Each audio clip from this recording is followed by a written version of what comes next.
Today we are going to be talking about simplifying radicals, and before we do that, first we want to talk about perfect squares. Perfect squares are numbers when square rooted turn into a perfect whole number. So for example, perfect squares that are common that we use, 9 is a perfect square.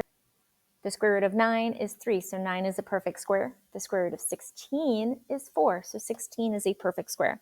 So we're going to make a list of perfect squares to make simplifying our radicals a little bit easier. So using your calculator, we are going to type in y equals x squared, and then look at the table and complete this. So what this will represent is 1 squared is equal to something, 2 squared is equal to 3 squared, 4 squared, etc. So I'm going to switch to my calculator screen. We're going to look at that, and then I'll come right back. In our calculator, in order to look at what our perfect squares are, we are going to go to y equals in the top left corner. We are going to select x and then squared. So you can either use the button that is on the left-hand side that has an x with a little 2 on it, or you can use the little caret top and make a 2. But you want it to look like this on your screen. And then we are going to go to second and graph to look at the table. And on our paper, we are going to write down the corresponding y values when x is squared. So 1 squared is 1, 2 squared is 4, 3 squared is 9, and so forth. We're going to fill this out all the way from 1 to 20. So now that I have filled in my tables, we can see all of these numbers. So 14 squared, for example, is 196. 17 squared is 289. So we have our perfect squares. So these are ideal because we can find the square roots easily. We can simplify our radicals much faster. So when trying to simplify our radicals, our goal is to reduce the number on the inside of the radical and bring numbers outside of it.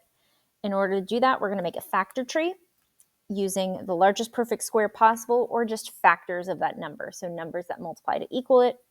We are going to circle pairs and box singles. So we're going to look for pairs of numbers, 2 of the same number, and anything that doesn't have a pair will get boxed. Anything that is a pair will go outside. Anything that is boxed will stay inside. Any groups of numbers that are outside together will be multiplied. Any groups of numbers on the inside together will get multiplied. So on my calculator, in order to make finding these factors or perfect square easy, we are going to enter y equals 45 divided by x and look at the table.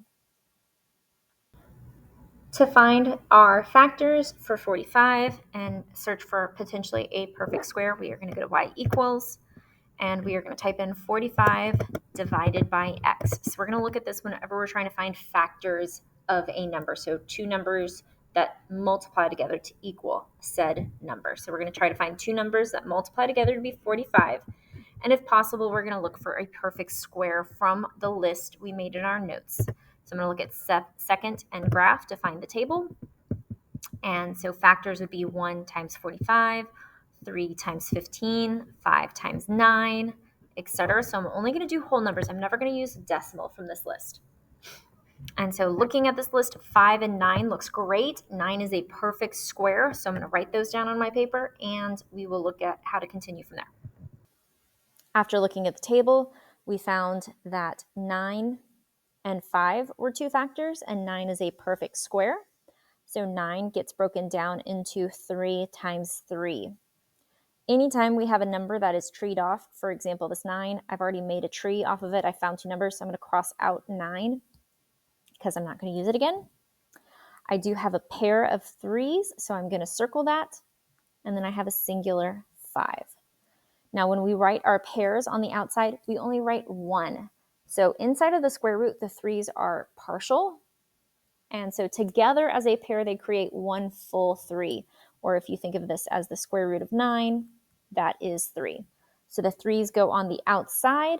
Our boxed number, the 5, goes on the inside. Now we can always check to see that the square root of 45